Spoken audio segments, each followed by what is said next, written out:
Good morning, everybody. How's your Saturday going? I'm just waiting to see who's joined us from here. Just to note that this is one of those days when I needed a filter. So yes, there is a filter on this one. All right, let's see who's joined. Hello, bonjour. Good morning. Have you gotten your morning coffee yet? I have not, and I will do that right after this because I don't know why I haven't really.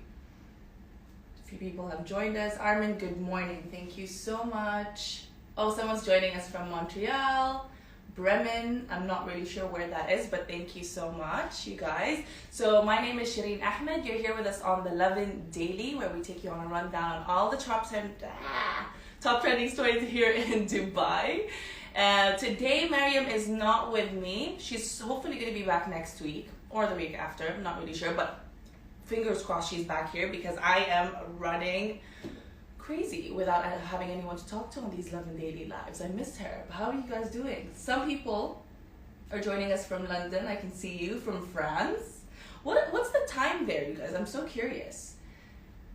Emmanuel's like, just now I'm taking coffee. Good for you. Good for you. The weather today is a little bit murkier than usual. Like yesterday, if you watched the Daily Live, you'd notice that it was a little sunnier, but somehow it's a bit foggy. I'm still hoping for my rain. I know we're well into the beginning of summer here in Dubai, but I still somehow am hoping for that 1 or 2 days of rain. Have you guys been seeing videos in Saudi Arabia, I think if I'm not mistaken, of the weather there? It's like pitch red in one part of Saudi Arabia. And since we're so close by, I just was wondering if that was to take place here too. Fingers crossed not, because that just looks scary. Mariam has joined us. Thanks for joining, Mariam. She's like, good luck, Shireen. Thanks. Needed it. You know, I really took you for granted, Mariam, when I had to set up the lights again this morning. And I'm like, you know, I need a hype buddy. But again, you know what, guys? You have my 5 other personalities to keep us entertained, hopefully. All right, so let's run down on the stories. The air is hot. You're right. You are so right. Let's run down on our stories. First things first, everyone was talking about this yesterday. Roger Federer withdrew from his upcoming tournament here in Dubai following a Doha loss. As you all know, he actually just came back from a knee surgery, 2 knee surgeries that took place last year. So this was, I think, his Doha game was his second game right after his grand return.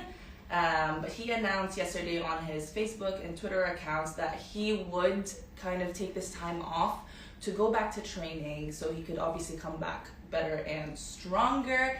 His fans on his Facebook account, if you saw the comments, were like, you know what, we support you. People who were able to watch him in action in Doha were really proud of him and said it was an honor to have gotten to see him live in person. I personally have never seen him play. Let me know if you guys, any Federer fans here. But yes, the 39-year-old said it was great to be back on the ATP Tour. He added that he loved playing every minute in Doha. And he also thanked his team for their loyalty and efforts in getting him there. But then he proceeded to announce the return to training and withdrawal from the upcoming tournament in Dubai that was supposed to take place next week. So fingers crossed, Roger Federer comes back, you know, even better. And I mean, it's all in good time. When you know you need to take a little bit of a rest, you know, right? So good luck to him. Yesterday, Ironman 70.3 also took place. And that was really interesting because our boss, Rich, took part in it as well. So you can see our WhatsApp group was brewing with like congratulatory messages, good luck messages. But yes, a lot of people took part in it, and we even have some stories still on our account if you want to check it out and how it went. It took place in Kite Beach actually, and Dubai resident who's also a pro, Filipe Azevedo, I hope I'm pronouncing his name right, got such a loud applause because he pulled off an incredible finish yesterday. We have videos of this on our Lovin Dubai website. If we had Mariam here right now, you guys would be able to see the video, but for now, let's do it a little bit old school, manually. Go on lovindubai.com, check the link out to this article, and you'll be able to watch the video. So yes, you get to see the incredible finish there. As you all know, this is an international competition. It has 50 qualifying slots, and the World Championship for this year is set to take place in Utah. So this sprint was actually, it was incredible. I was thoroughly impressed with it. Together with his partner, Azevedo also runs FOZ concept. They basically have tailored triathlon coaching for people here in Dubai. So if you're interested and keen on checking that out, please go ahead and do so. The Dubai Sports Council even posted a photo of all the winners from yesterday's men and women categories. So congratulations to Daniel Bekigard. I am just butchering everybody's names right now. Who finished first place, and he broke the previous record time of Jan Frodeno. And of course, we have Daniela Riff, who even tweeted about her victory, saying, "Very happy with my victory at Ironman 70.3 Dubai. Thanks for all the support out there." And she also congratulated Imogen Simmons for the second place and Cyrus Banks for her amazing bike performance. We love to see it, women empowering women. There's even one of the triathletes, Jason Nyoku, who tweeted about his personal experience. I mean, obviously we're all gonna be at our different paces, right? And he actually said it was brutal as I thought it would be. I ended up all but crawling across the line, slowest ever, but fully completed Ironman 70.3 Dubai. Next year, I'm going to crush this course. Next up, Ironman 70.3 New York in July. We'll be ready. We love the uplifting that he has given himself. You go. You got this. You got this, Jason. Okay, a lot of you guys have joined. Hello. Bilal is like, "Hi, how are you?" I'm very good. How are you doing? I just need my morning coffee. Have you had your coffee? Go and get your coffee.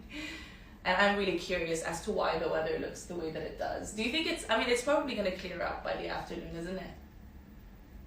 Let's see who else have joined. I'm just checking you guys. I'm the mother of devices right now. Got the iPad, got the laptop, got the phone, got all these lights. Someone's watching us from Australia. Thank you. The sandstorm is coming from Saudi, somebody said. Let's hope not. Sandstorm was not what I was expecting. Just a bit of rain, is all I asked. Like just a drizzle or two days. But yes. Also yesterday we actually published an interesting article. If you're a book reader, if you fancy a little alone time in a little nook to read, here are a few Dubai or UAE based authors rather that you might want to consider in reading in 2021. And a lot of them you can obviously get their books online. Let me just read a few. There's one, it's called "And So We Drive On." It's a series of short stories by Marina Chamma. She is a Lebanese author who obviously published the 144-page book. And I read somewhere that in her synopsis she said, this may be an odd time to be publishing a book about stories in Lebanon, based by the city living of Beirut. However, when is it really a good time? And I thought that was really, really cool and very agreeable, Marina. But it's interesting. We have on our website actually one of the short stories, just a little blurb of it if you want to check that out. And it was already so insightful and just like inspirational. So if you get the book, I guess there would be a lot more stories of similar nature. We have Amar Al-Busaidi's Just Read It. We've had him on the Lovin show actually, I think 2 years ago, was it? Or a year and a half ago. Super nice guy, always kind of talking about UAE in a positive light, trying to shed light on all the possibilities of the region, the Middle East. Oh my god, it's looking really foggy. Like I'm looking at myself from the screen here and it looks incredibly foggy, but it's not that bad, you guys. That's insane. But anyway, yes, I digress. Just Read It by Amar Al-Busaidi. It's a book that will really motivate you, especially if you're an aspiring entrepreneur. There's a lot of things here that you can just, pick up where you left off, a page of the book, and just be like, okay, today I got this. We all need a little strength and consistency to keep motivating ourselves, right? Motivation sometimes will die out very easily. Thank you so much to everyone else who's joined us so far. Good morning. Good morning. I see you guys. Hi from India. Hello. Hello, Pakistan. Thank you so much. My kababayans, where you at? You haven't been joining me lately and I'm kind of hurt. Like, I need to see my kababayans. Sound off. Okay, cool. So Ahmad al-Basiri, just read it. That's also on our website. And on our fifth one, we have Rock Your Ugly. This is obviously all about all the toxic beauty standards that the world has ingrained upon us, and everyone's come together. All your everyday people in the UAE have come together to share their stories. And this started off actually as a photo project by Walid Shah. He even describes it as somewhat of a self-therapy, because he initially did it after he noticed a little bit of a weight gain compared to obviously the body he had when he was working out. And then that really resulted well. When he posted that photo, a lot of people resonated with it and, you know, started asking him if they could take part in the campaign. And it's now become this whole thing, Rock Your Ugly. If you haven't heard of it yet, I don't know what rock you've been living under, but everyone's been talking about it in the UAE. It is now going to be published as a book, so pre-orders have already started. Again, we have the link up on our website. So if you want to read about that, it's really good. I myself took part in this one. Hate to self-promote, but not really that it's promoting, but it was one of the, I would say, the best things that I've done in my life. And I just, something in me sparked, because we again also had Walid Shah come on the Lovin show. We interviewed him right when Rock Your Ugly was starting, and everyone was just talking about how inspired they were by it, how just vulnerable it was, and how this was something that was kind of lacking at the time in the region. And I feel like, honestly, personally, it really set off the tone that we have now, because everyone's so much more comfortable being in their own skin, you know, and unregrettably so as well. So, yep, I took part in it. I shared an image, shared a story, a personal story of mine, and I'm so glad that I did it, because it's shed off one layer of me that I never thought I could. Anyway, I digress again. Pre-orders of that are available. Rock Your Ugly, Walid Shah. Fourth, okay, Jalal Luqman, who's also a pioneer, an artist, an Emirati artist, husband to Sumaya Al-Suwaidi, who we also love. She's an amazing, incredible artist. Both these two, my favorite couple ever. I always tell them and I always tell people. They're just amazing people, the kindest, the nicest, so creative. And he came out with his book last year called The Armagondas, which is an epic fantasy graphic novel. There's 6 of these books, and it is a story of survival of a small group of people called the Armagondas, who escape for their lives, surviving the brutal and treacherous Cretan realm. So if you're obviously into fantasy, this one is for you. And the greatest part is it was, you know, written and conceptualized by an Emirati author, which we barely get to see, right? You usually see novels and whatnot, so this is an interesting one. I've got a copy of this book, and it was definitely fun. So there you go, the Armagondas, volume 1, start with that, which is called The Orphans of Armagon, Jalal Luqman. Paul Evans, another book that I also have already read. When I Woke Up, it's basically his memoir. Paul Evans, you may, if you know him or if you don't know him, is the CEO of Solutions Leisure, which is the nightlife and entertainment group here in Dubai. So they're responsible for bringing us Asia, Lock, Stock and Barrel, and the likes. He's actually, so he published this memoir last year, and it is now the number one bestseller on Amazon. Okay, and this talks about basically his life from when he was younger, how he got to be this entrepreneur, this really strong driven entrepreneur that he is today, and all the things that he had to overcome, obviously, to get to this point of awakening and just understanding of himself and comfort. You know, he was captured at gunpoint in Cairo.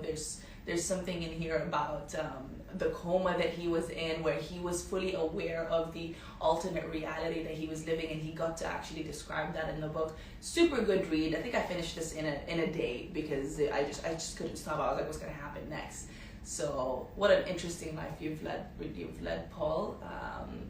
Thanks for bringing us this book. So Paul Evans, When I Woke Up, should check that out too. We've got a lot of other books on the list, so just check that out online, you guys. But yes, that pretty much concludes today's Lovin Daily. I just can't wait for Mariam to come back is all I have to say. But you guys will have Casey and Simran tomorrow. Obviously until Thursday. You have myself and usually Mariam for the weekend. And yeah, I hope you guys have a fabulous Saturday. And we'll catch up with you tomorrow, I guess. Goodbye. Let me now run and close this. Have a good day, everybody.